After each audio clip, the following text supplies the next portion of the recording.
to disperse across the room like you all have. You don't have to come down the front or anything. That's fine. Yeah, good to see you all. That's right. Work the room, Reese. There's people here. Okay. How do we kick this off? My name is Scott Blue. And I'm Erin Clark. And we are startup founders. We have started startups. So who has a startup? Okay. Who doesn't have a startup? Okay. What are you doing here? No, just joking. I know. So we started Morning Startup about 13, 14, 15 years ago. God knows, back in 2011. And we get together every 2 weeks to talk about startup-related stuff. So, yeah, hopefully there's some good conversations today. We've got the awesome Lee Goldsworthy, who's going to talk about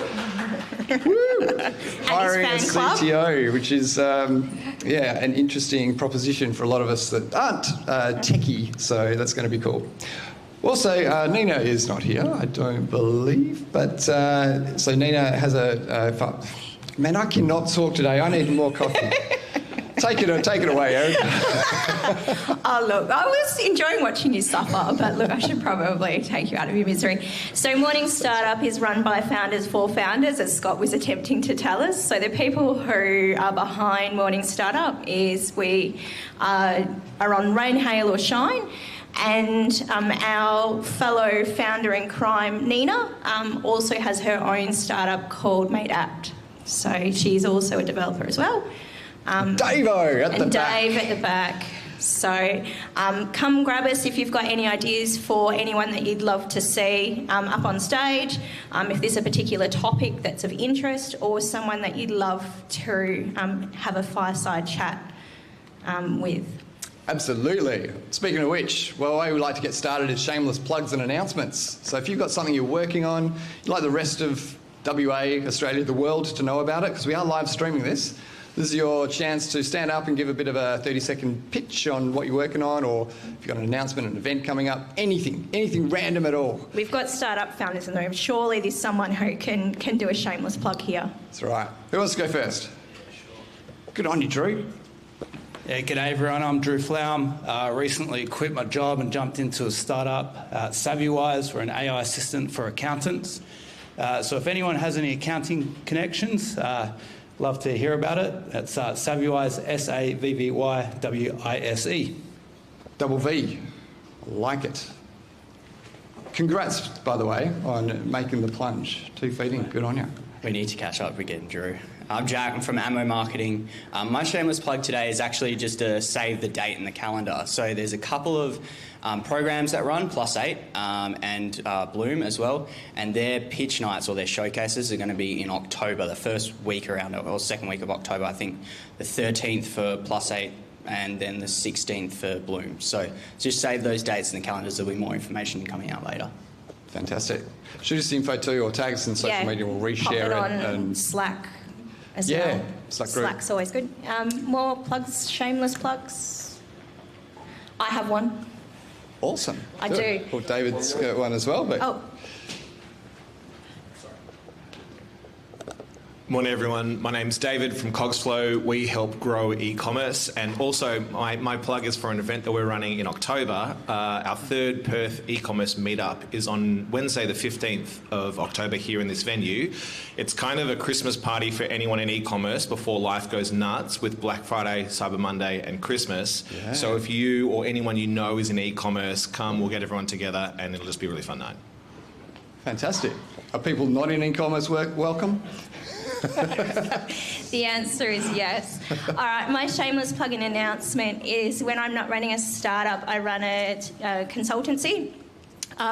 So if anyone's looking for muggle work, as I like to call it, so boring corporate work, I have a few pieces of activity, but they're highly specialised. So if this is you and you know what the acronym PMO stands for, so Program Portfolio Management Office, in a construction context, come chat to me. If you know about strategic asset management plans, come talk to me. Or if you have a passion for how to do condition monitoring better. So if you're running a startup and you like to make sense of lots and lots of technical drawings, come talk to me. Okay. All right, that is not me. I don't know any of those acronyms. Is anyone else in that world? Oh, okay. Oh, another shameless plug. Fantastic. Bring it on. Hello, my name's Donald. I'm pleased to have been admitted to the Launch Lab program that's being run by Bloom at the moment. I'm building a system to help neurodivergent people get stuff done. So if you or somebody you know is or suspect you might be neurodivergent and you struggle sometimes with task management, prioritization, overwhelm and paralysis, which some people do, then please reach out to me either after this, or you can send me an email at notnow.later.inbox@gmail.com. Thank you. Is that not the best email address we've ever heard? That's great. Just got to get rid of the Gmail. That's fantastic. Okay. Founder Sundowner. I've got a few new photos, although I need to spruce this up a bit. So on the first Wednesday of every month, we got Founder Sundowner at the other side of nowhere. Come down and have a drink, have some pizza, chat with other startup founders. Got all these happy, fun people They look so enjoying enthusiastic, themselves. don't they? Yeah, been getting a good turnout lately. So yeah, if you haven't been for a while, come back. Love to see you there. West Tech Fest. So as modelled, WTF for those who are new to the startup ecosystem. West Tech Fest is the premier startup festival in Western Australia. So anyone who's anyone, it's your week to take off life. So start planning early. Do you want to talk about the early bird passes? Yeah, they've just released the festival passes. So if you want to go to all events, just spend the whole week having fun and going to cool stuff and meeting cool people, get on it.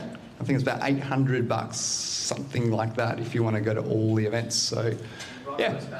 And Rotto's back. Yes, yeah. So the pass does include Rottnest. So for those who haven't been to or heard about Rottnest before, it's an island off the coast. It's an island off the coast. It has cute little quokkas, but it's quite infamous in Perth startup ecosystem because it's one of the events that's heavily patronised by investors. Yep. All the VCs coming over are definitely there, and it's usually got a bit of a green tech, ocean tech kind of focus as well. So, all right. So West Tech Fest, and thank you. We need to update this slide because we've got the old department logo and name, Department of Economic Diversification stuff.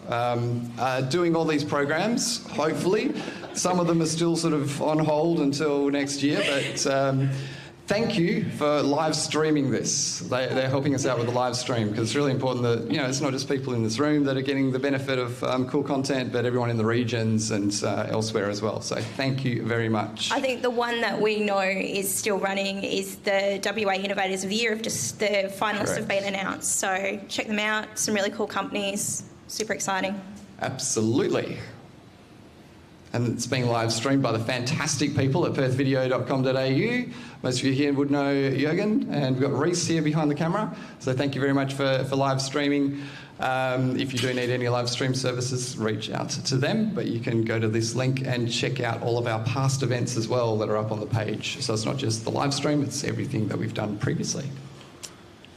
Ammo marketing. So we've got our resident expert in the room.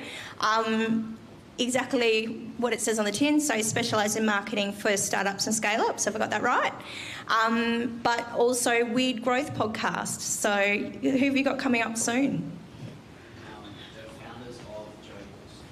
Founders of a platform called Joey Books, which is a kids reading app, so like a modern-day Leapfrog. So yeah, really exciting to have them on this month, so that episode's coming up. Cool. Keep an eye out for it. Beautiful. Beecham. Are we going to get Glenn's 30-second tip? Yeah. All right. So Glenn Ross has a famous saying of always be closing. For start-uppers, you need to think about a term called always be hiring, and particularly now, so 3 to 6 months out of when you need to hire, have the beer, have the coffee catch-ups, go to the Sundowner catch-up, go to West Tech Fest, etc., and start thinking about having the conversations about what your future hires are. Much better doing it way ahead of the curve for when you actually need to hire, and that's your recruitment system versus, Shazbat, I need to hire, better go find someone quick. Always be hiring. Always be hiring. I know Dave definitely takes that motto just by hiring randoms at retail shops that are closing down, and yeah, good on you. Always be hiring.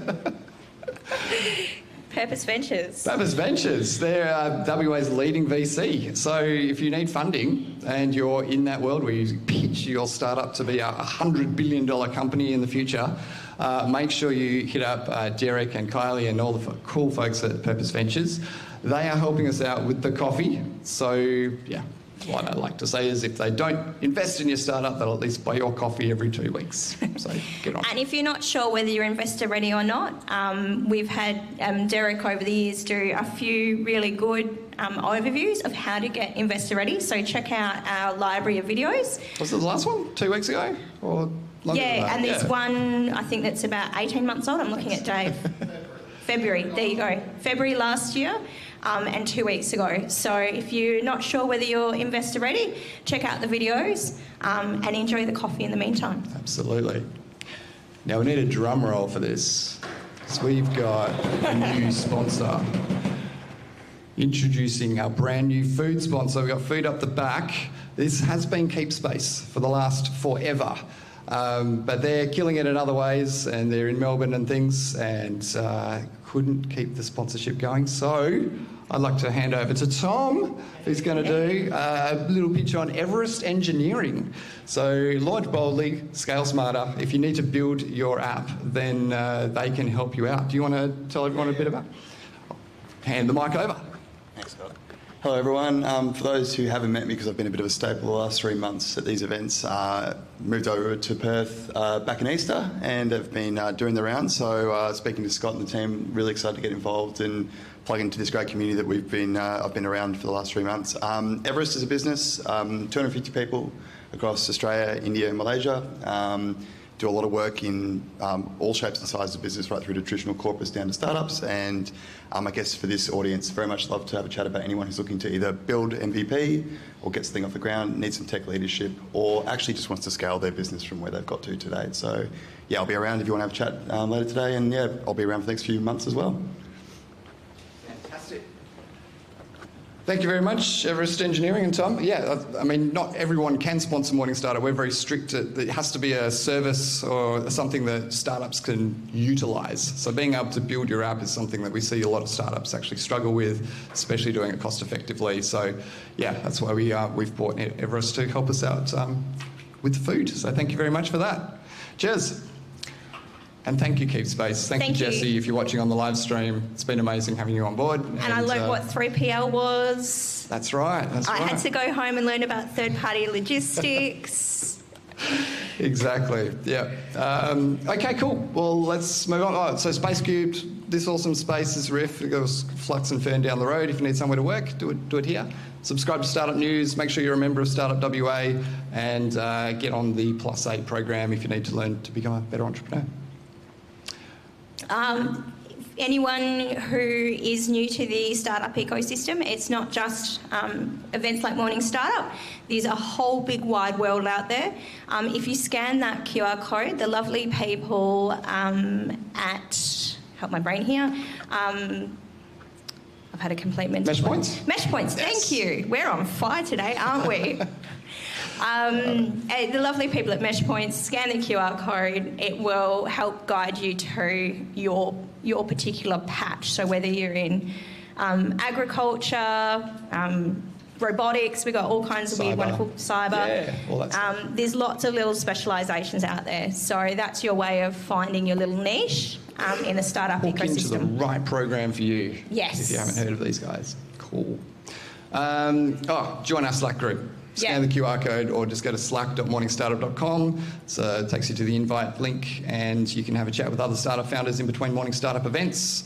Shameless plugs. Yeah, it's getting a little bit more active now. Has been sort of just the organisers having a chat in there, but getting a few more people. And I think one thing that I see a lot of, especially through the Launch Lab stuff that we're involved with, people asking for trying to validate their idea and trying to find their target customer to do interviews and things. So if you want, just do the shout out on there and say, hey, I'm looking for accountants or whatever it might be, it's a good place to do it. Cool. And in 2 weeks' time, pitch your startup.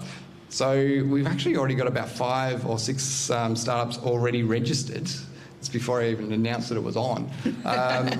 So if you're interested in practicing your 3-minute pitch, we're going to give you the opportunity to stand up here in front of a crowd, because you can practice in front of the mirror a million times, but there's always something different that goes on when you're actually in front of people. Your heart rate's going and all of that stuff. You might have clicker issues or something. So just getting those reps in and practicing your pitch is a really important thing to do. You should always be communicating your startup idea in different environments. So, and it gives you... everybody will have a different opinion on your pitch. So you ask 5 different people for pitch advice and you'll get 5 different answers. So exactly. It's a great way to get different perspectives about what makes a good pitch. Yeah. What's the format?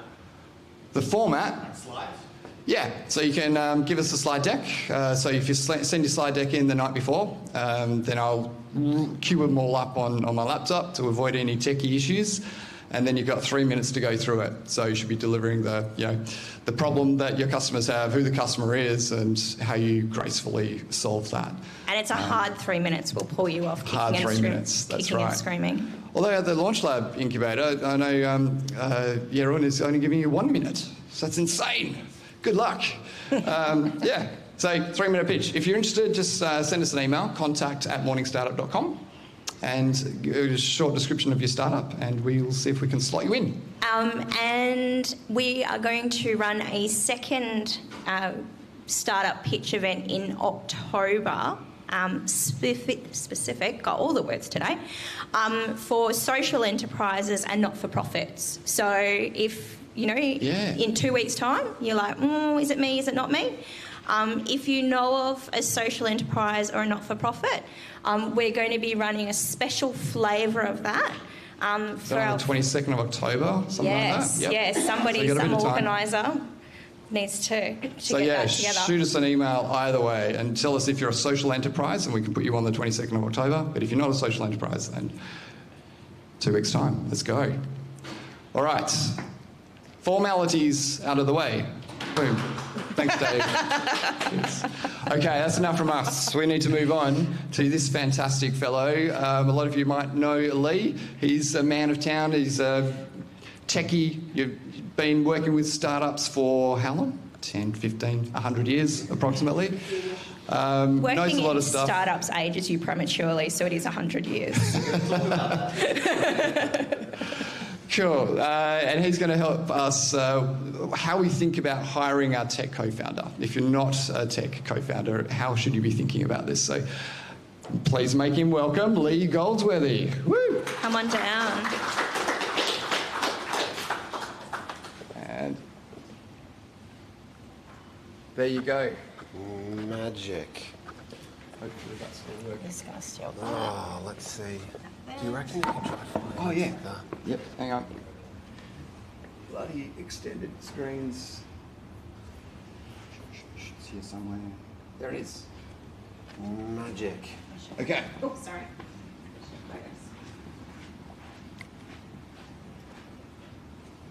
Morning, folks. So, first up, there's actually a 5 malady. Go on down. I need at least 2 people in the front rows. Cool. Thanks, Russell.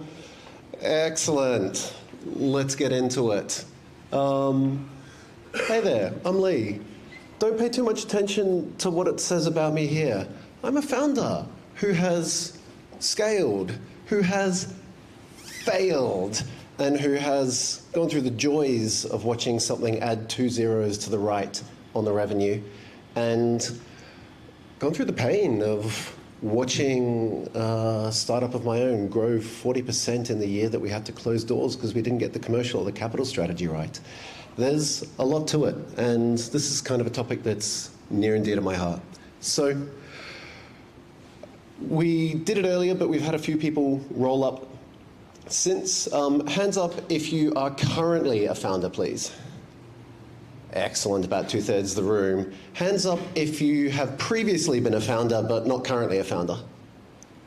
Nobody? One, excellent, right. You thought this was a talk about hiring a tech co-founder. We're going to start with football. So, I've got this amazing idea for a 19th AFL team. We're going to kick more goals than every team that we play. And that's it. Thank you for coming to my TED Talk. Right. So we hear this a lot from founders. We have this vision of what we want to do, and it can be something that's ambitious and often something that's not related to what we do. So in that example, if I was starting a new AFL team, I've never played football. I've never been a coach, but I want to make a footy team successful. So what's the first thing that I've got to do? I gotta get somebody with some footy skills into my team, don't I? So 64% of Aussie unicorns had a tech co-founder. That number feels low to me when I researched this. I thought it was going to be higher. But what this tells us is we'll talk a bit more in the future about the number of founders that didn't get there to being unicorns, and the attrition rate along the way is pretty substantial. We have a missed opportunity here under emerging companies. They should be called soonicorns, shouldn't they? Right. Who knows Rick and Morty? We have a few. Okay, I have a short video for you. I hope the volume isn't too loud. Swearing alert. Okay, this is probably the best 1 minute distillation of what it's actually like in being a founder in a startup.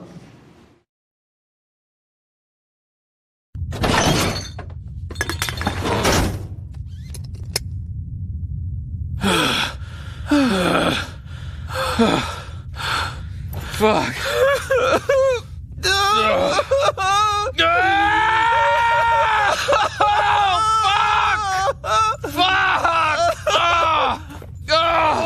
I can't fucking do this anymore! That was seriously fucked up. We almost died. I can't fucking do this anymore! That was seriously fucked up. We almost died. You agree? Fuck yes, this was insane. That was pure luck. I was not in control of that situation at all.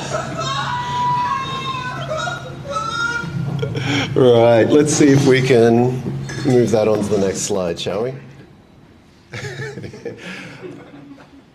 You're not in control.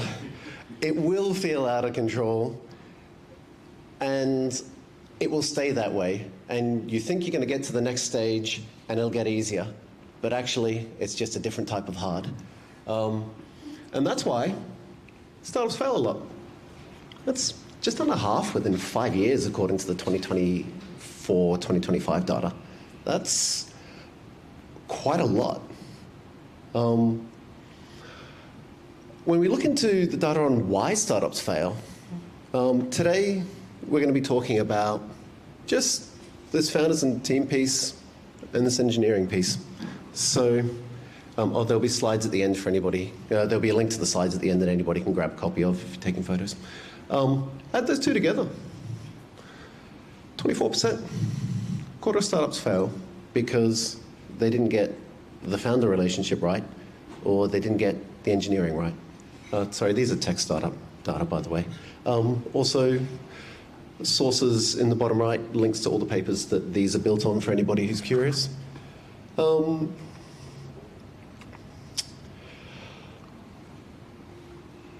So prior founding experience. What I really liked about this one was even a prior failed startup adds an 18% increased chance of success your next time around. Most of us are going to fail the first time around. That's totally cool. In fact, it's called, awesome, what are you doing next? You've got all these skills now that you didn't used to have. Let's get stuck into it and go for round two. And notice here, it's only 30% for a prior successful startup. There's a little bit of Seneca in this. Luck is when preparation meets opportunity. So if at this part of your journey you don't succeed, I'm not going to use the try again quote, have another go at it, because you're going to do better the next time around. I'm on my third.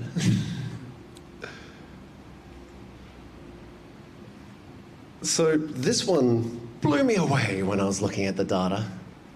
B2B, massive improvement having a tech co-founder on your team. B2C, having a tech founder is also included in this, by the way, or co-founder, is a net negative. There's another whole talk on why that's a net negative. There's a hypothesis that sits inside there for me, which is B2B, you can probably get away with less of a beautiful product and more of a functional product, whereas B2C, you need to really deeply understand your end user, and sometimes that engineering mindset can get in the way. So, some words that mean some things for startups. Who wants to shout out some industry jargon that's unique for startups? LTV. Sorry? LTV, excellent. Any others? CAC, excellent. These are lifetime value and customer acquisition cost, by the way. I think what I'm going to do is I'm going to do just a little bit of the investor or the VC jargon, because I'll use some of that throughout the rest of this session. So we all start at ideation or pre-seed. This is founders only, and we are validating our hypothesis, and then we're rapidly building our MVP. Quick definition of MVP. Your mileage may vary across different audiences, but for me, it's the thinnest slice that one person will pay you $1 or more for. And when you hear me say MVP throughout the rest of the session, that's what I'll be talking about. Cool. Startup.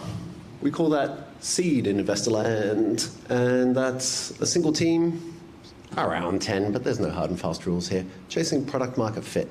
Who wants to have a go at what product market fit is? Call it out, anyone? No? That's fine. Product market fit is when you put $1 in the top, the flywheel turns predictably, and you get $2 out the bottom. When you can reliably convert your go-to-market spend into more money than what it costs to run that go-to-market activity, that's what product market fit means. So seed stage startups are absolutely chasing product market fit and practically nothing else. Scale-ups, Series A in venture capital land. Again, your mileage may vary on the headcount numbers here. It'll be different in B2B and B2C. But it's where you split from team to teams inside your organization. So you might have a sales or marketing function, you might have customer support or customer success function, and now you have a product engineering function. We'll use these terms ideation, startup, scale up throughout the rest of the session, so keep those in the back of your mind. So, what are some things a tech co-founder is responsible for? Anyone want to float a couple of ideas? Keeping the servers up. Keeping the servers up, yes. Building the product, yes. Technical decisions and architecture. Technical decisions and architecture, yes. Maybe even some code. Security? Yeah. Privacy? Yeah. Roadmap? Yeah. Right. Sorry? Hoodies. Dark hoodies in Mum's basement with matrix text dribbling down the back of the screen. Yeah. Cool. This is what we normally associate with being a tech co-founder. So last night when I was doing this, my wife walked past the screen and she says, "Lee, the night is cold. They want their word cloud back." Yeah, she has deep and abiding respect for me, you can see. There's lots of things in here. Legal compliance, metrics tracking, IP protection, budgeting. There's shitloads of stuff in here for a tech co-founder. And it's absolutely not just development. So, I think this Series A number for the declining role of your tech co-founder writing code as your journey progresses will probably surprise some people. You're probably thinking, what do they do with all their time if they're not writing code? This is actually the crux of what I want to get to today. I want to get to all the things that aren't in the code for a tech co-founder. It's completely different to somebody with the same level of experience and skill set who's in a corporate environment. So, a tech co-founder has to balance a lot of things. It does start out primarily hands-on tools building. And we're used to the delivery. That's all the good agile stuff, sprints and backlog grooming and tasks and user stories and solution design. And then we get on to people, And in people, it's cool. You're going to be hiring some people. You're going to be running a couple of one-on-ones. You're going to be understanding the life of the whole human that isn't your workplace employee, but as somebody who has a life as rich and diverse as your own. They have their own hopes, their dreams. Understanding that in your team members is important for any people leader. There's also all this other good stuff: culture, finance, risk. These are all the things that are the hidden ones that I really want to pay attention to today. And they're about growing your startup, not just building the product.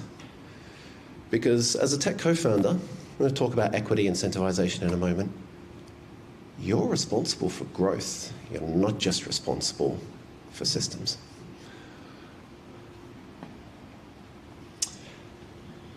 So it's really all about communication. Who spotted the photo in the background there?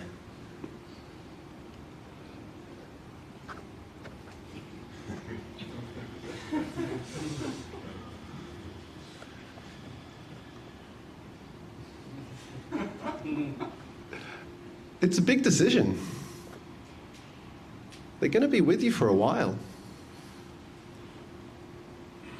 Don't rush into it.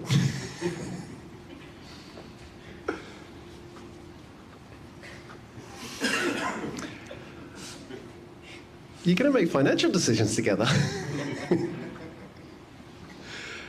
And you're going to need to explain those financial decisions to somebody else. It's more like a marriage than you think. So, there's unimaginably rewarding moments. I shouldn't have put a 5-syllable word on the slides. I knew I was going to trip over that. Sometimes you'll irritate the living shit out of the other person.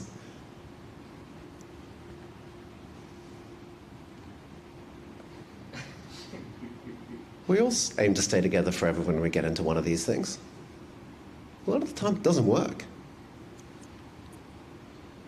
I'm not a marriage counselor here, but I'm pretty sure that it's actually about communication.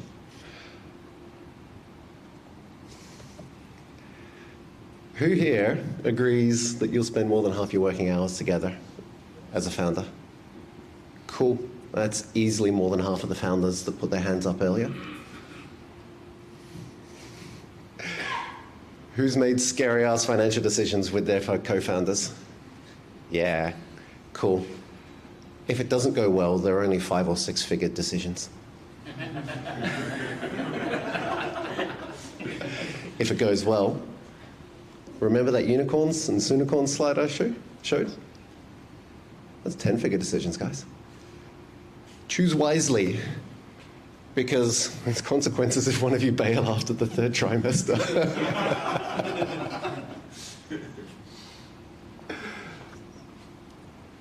There's lots of ways it gets prickly. I think I want to pay attention to the unequal contribution one.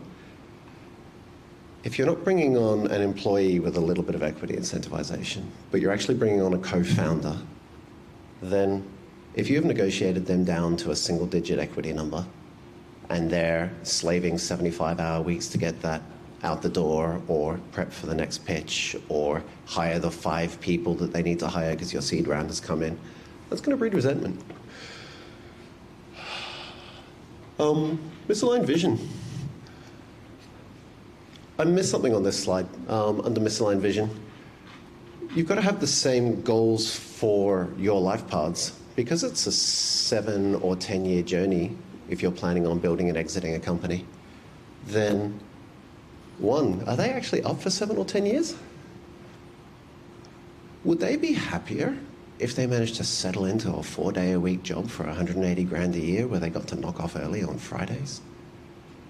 You've got to have these conversations up front, because it will get tough. You saw Rick and Morty swearing about how tough it gets earlier.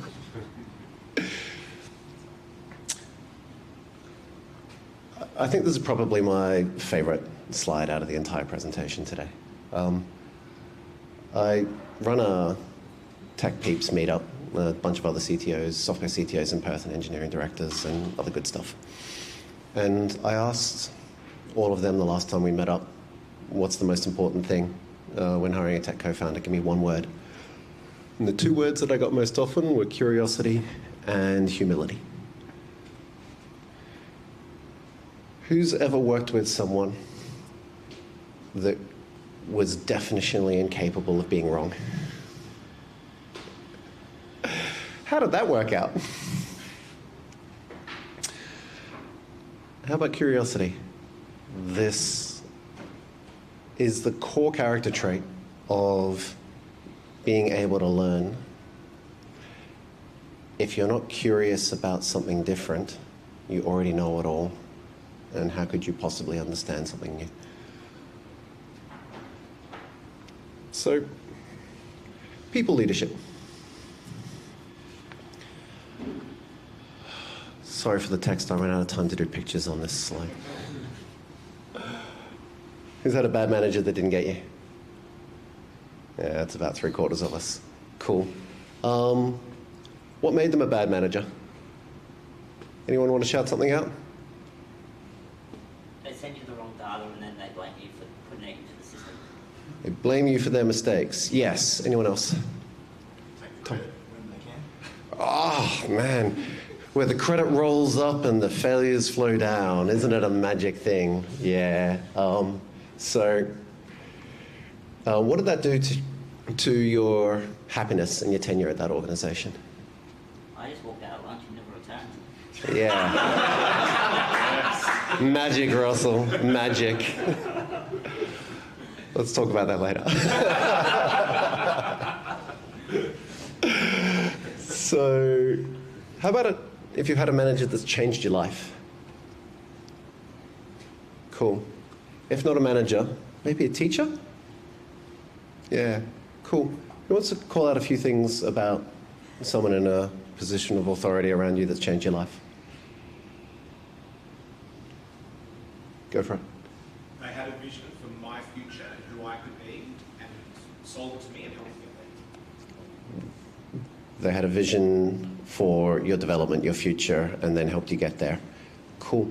I won't spend too much time. I really love this one. It's not on here, but there's a great Gartner study, which is they studied 16,000 knowledge workers who left their role within the last week and said, cool, why did you leave your role? Give us the top 3 reasons. 18% of people said it's because I didn't get paid enough. 21% said I don't like my manager. 40% said I didn't think I was learning or growing in my role.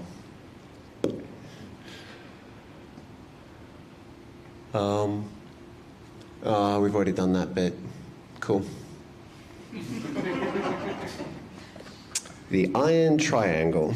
This is actually about delivery leads. Who here's heard of the iron triangle? Practically nobody. Cool. In startup land, the iron triangle is largely referred to as fast, cheap, good, pick 2 only. So, in startup land, we care deeply about your tech co-founder applying cheap and fast, not good, having an MVP that costs 6 figures and takes 9 months is the fastest path to failure that you can find for you ideation stage founders.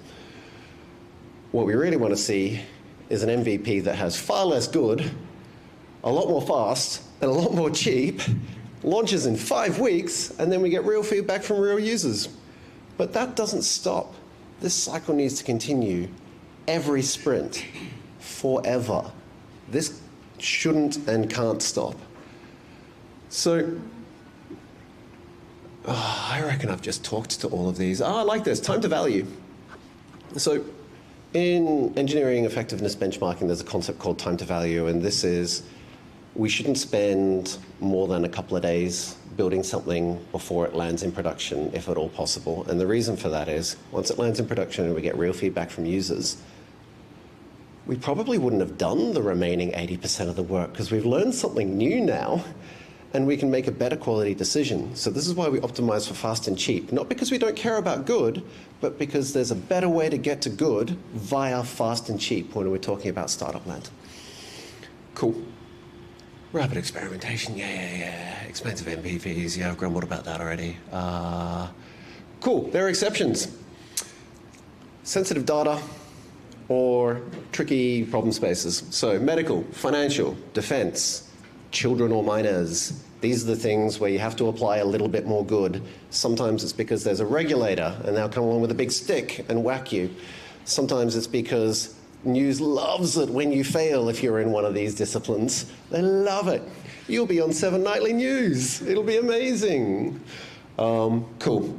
Who knows the movie? Shout out, Tom. Fantastic. You're in a startup so that you can get shown the money. Your tech co-founder needs to be financially literate. Now, there's a lot to being financially literate. And I mean a lot. This is underrated. So what I really want to pay attention to here is mostly we just think about the budgeting and the cash flow. It's, okay, cool. I have some staff. It's going to cost this much. So I want to add some new staff. We look at the cash flow. When can we add them? Right. And that feels like the extent of what your tech co-founder needs to do. You need to do the unit economics. There needs to be somebody that understands the finances of your company and can support your non-tech co-founder, your other co-founder, to go pitch so that they can create a compelling case. They need to understand and participate in revenue modeling and pricing. Being close to the product for your tech co-founder is important for the way that your tech co-founder makes recommendations for what version of fast and cheap they can do in the context of how it is you generate revenue and what impact that's going to have on your customer. I won't spend too much longer on this, but this supporting investor pitches piece is also really underrated. If your tech co-founder can't show up with you, then you can do it without them. But it sends a signal to the investors that you don't have a tech co-founder that can join you in a room like this. So, in the last year, I've interviewed 41 Australian VCs, and I asked them, amongst a handful of other questions, what do you need to see from tech skills in the founder or the co-founder? And they've said, 24, more than half, said, you know what, we strongly prefer, or we actually require, we won't invest if we don't see this. Weirdly, this number was a bit lower than I thought. I honestly thought I'd expect to see this number a bit higher.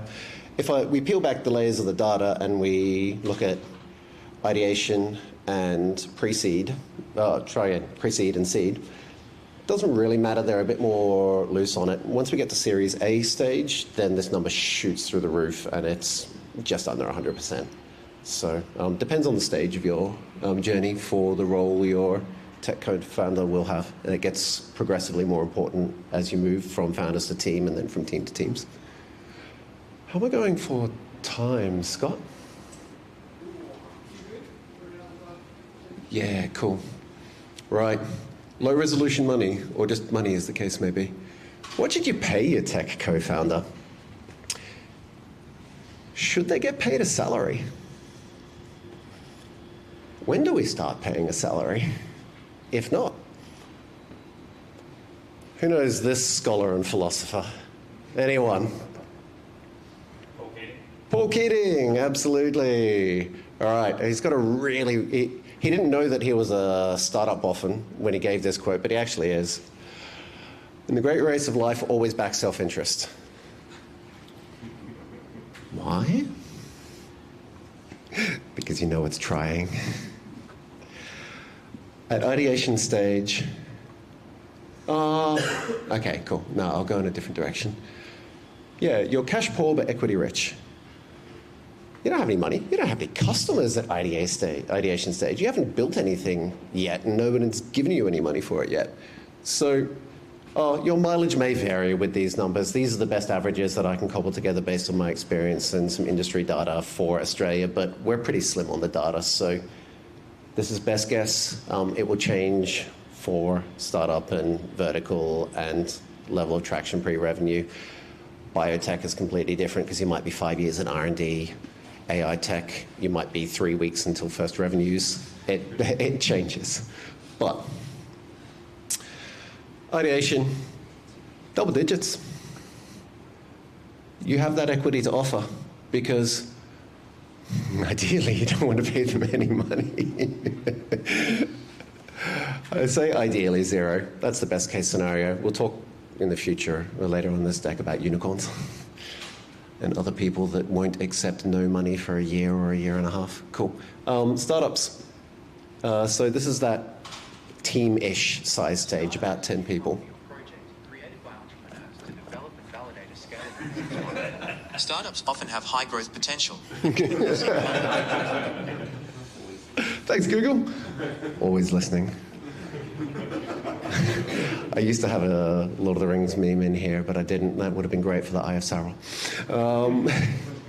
Single digits and 150 to 200K for a startup stage if you want an experienced tech co-founder that can bring all of the capabilities that I've just described and will continue to describe into your team.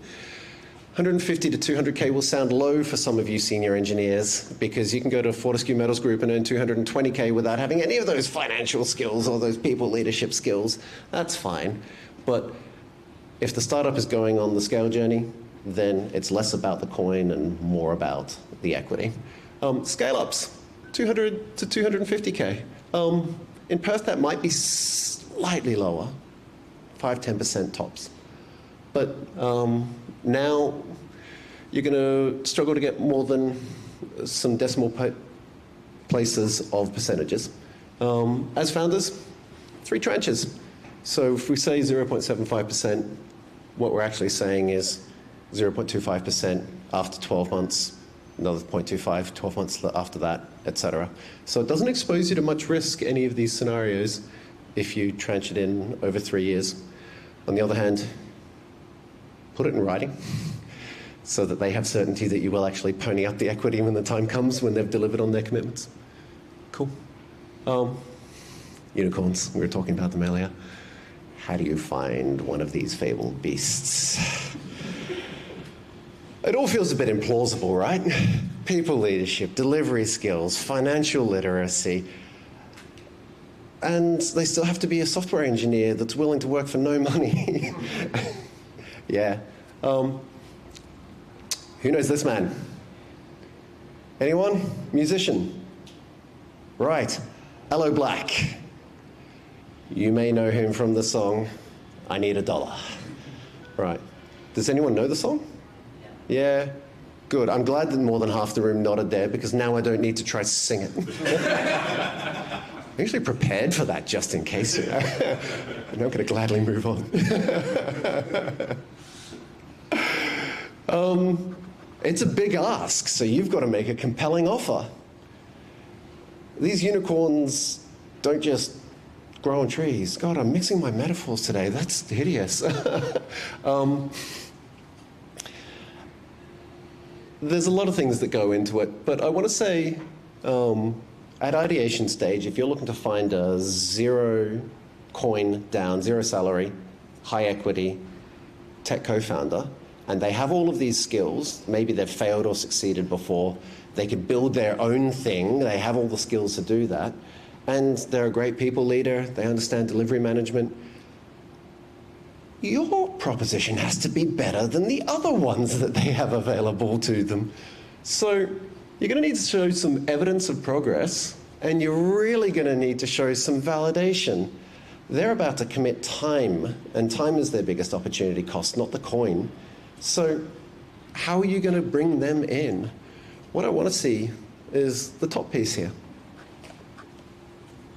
Your first pitch is to your tech co-founder, not to an investor.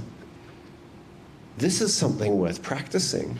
This is something worth having stepped out in detail how you identified the problem, what solution you hypothesize, who your ideal customer profile is, what validation you have on their willingness to pay, what prototypes you've smashed together in Base 44 or Replit or Lovable, how many people you've put that prototype in front of. You're going to need to sell this if you want them to come in for 200 grand less than what they're currently earning. Let's talk about where you might find them. The same with pitching for VCs. Pitching for founders is hard. You're going to have to go to a diverse array of places and get in front of them. I particularly like here exploring programs like Antler. That's really interesting. Check it out, antler.co. No, I don't get any referral fees. The networking events are always good, but I think the other one is this referrals one. Think about your problem domain. Ask all of the people in your problem domain if they know anybody who has founded before and has tech skills.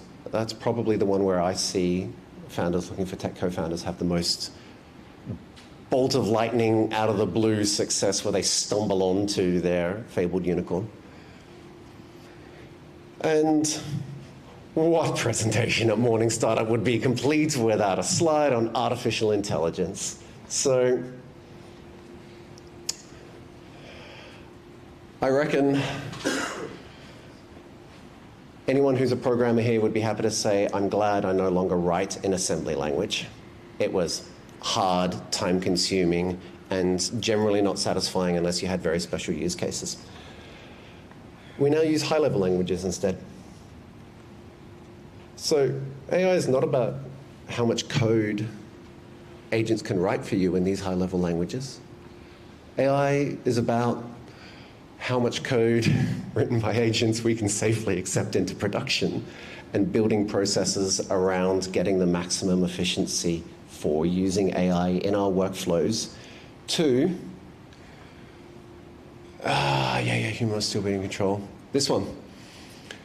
We want your tech co-founder to be strong on AI being help me do it, not do it for me, and teaching all of the people that they hire into your company as engineers to have it help them do it, not do it for them, because otherwise vibe coding stands for vulnerabilities in beta edition. All right, quick reading list. The slides will be linked later so you can get access to these. These are all going to be powerful for you in your search for your tech co-founder. Just about every one of the key areas that I talked about, systems delivery, people, culture, risk, finance, all of these, there's great insights. I strongly suggest you read them. You will be more credible to the credible tech co-founder if you understand these core concepts in startup land. That's it. Thanks very much. Any questions?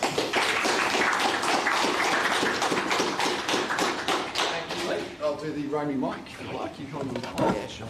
Who's got some questions? All right, a couple over here. Thanks for the presentation.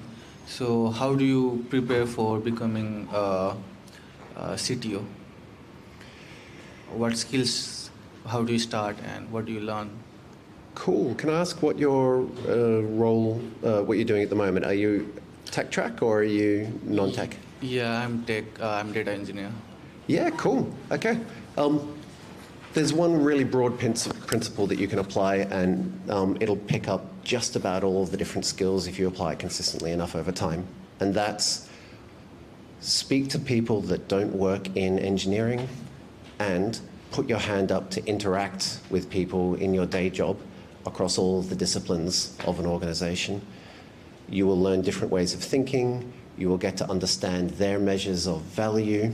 And the key to learning how to be a great engineer inside a broader company function is what's the person you're interacting with optimizing for? And then frame what it is that you do in the context of the things that they're trying to get done. And suddenly you've nailed the communication part, and you'll start learning about marketing, and you'll learn about finance, and you'll learn about sales, and you'll learn about customer success. And this is how you become well-rounded. So put your hand up to interact with people in other disciplines and learn what it is that they're optimizing for. All the rest comes naturally after that. Thanks. Shoot. Thanks, Lee. My question is about more closely linked to your advisory work, and because you do come into companies when products are already built, right? I'm curious to know what that sort of first 30 days looks like once you enter a new company. They're a bit further along in the tech product they've built. How do you kind of help shape what comes next for them? So the question was, when a tech product has already been built, so we might assume there's a small team or a couple of teams in the company, and we want to shape up what comes next. Cool. In startup land, we're in the business of growth, and that means we frame everything we do through our aspired growth. So we have a look at what are the growth goals for 6, 12, 18 months, and then we wash that against all of the core facets that we discovered, which is systems, people, delivery, culture, finance, risk. We wash growth goals against that, we look for scale blockers, and then we can say this is how you allocate your resources in order to solve those problems just in time. We do our engineering at the last responsible moment, and that way we can redirect all of the other funding towards the go-to-market function, because that's where the growth comes from. Sorry, can I just ask a quick follow-up? Sure. So can you give us, maybe without naming the company, an example of like what you've done in a company, maybe where you've seen something like really go wrong, like some tea, give me some tea. Let's catch up afterwards on this. This sounds like fun, but I might just want to give some space for people who have questions that are on topic. I have a very quick linked question. That was awesome, by the way, Lee. Thanks very much. I guess it's never too early to get a tech person into your business, whether it be a co-founder or through the process, but is it ever too late? Like, is there a point where you're like getting someone technical into a tech startup, you've run your dash, it's actually too late to bring someone in to turn it around? Yeah, this is a footy question, not a tech question. When you're planning on launching the 19th AFL team, and you have no experience as a footy player, when's too late to hire a coach? I think that question answers itself. As soon as possible. You're a tech company. You need tech leadership in your company. This is self-evident. As soon as possible. Hey Lee, great talk. Thank you. For those who are technical and are interested in going and working with other founders who are not technical, how do you educate them that you're not a code monkey?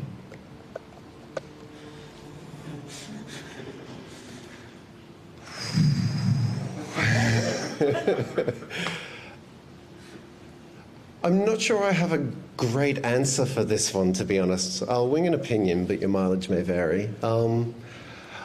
I think persuasion is about making your idea somebody else's idea. That means you want to understand what they're optimizing for, and you want to show how, it's kind of the same answer I gave earlier, how you can deliver on their goals by adding value in ways that aren't purely writing code, configuring service. So understand what they're optimizing for, and then try find a way to communicate in a manner that resonates with them. That'd be my start. For example, for all the engineers in the room, don't talk about tech debt with the words tech debt. Say, we have things that are slowing down developer velocity, and we can either make it cheaper or we can build features faster if we allocate a bit of time to this. And now, cheaper or faster is the vocabulary of the people that aren't in product engineering. Yeah, cool. Anyone else? Good tip. More questions? Dave. Awesome talk, loved it. As a non-technical founder looking to recruit a CTO, what are early signals or things that technical folks to do that I can tell that make them a good candidate? Yeah. I think I'm going to come back to their people skills. We assume that the engineering skills are the price of entry here. Like, yeah, you don't get in the door unless you have the relevant engineering skills and history.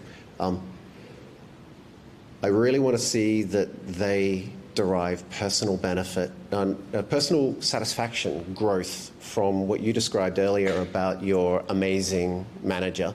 That I want to see the sparkle in their eyes when you talk about a people leadership outcome that they really loved in their career.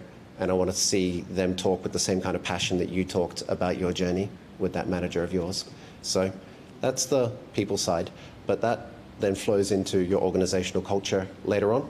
And they say culture comes from the top or the fish rots from the head. So let's get those people skills in first and foremost, especially if they're joining your leadership team.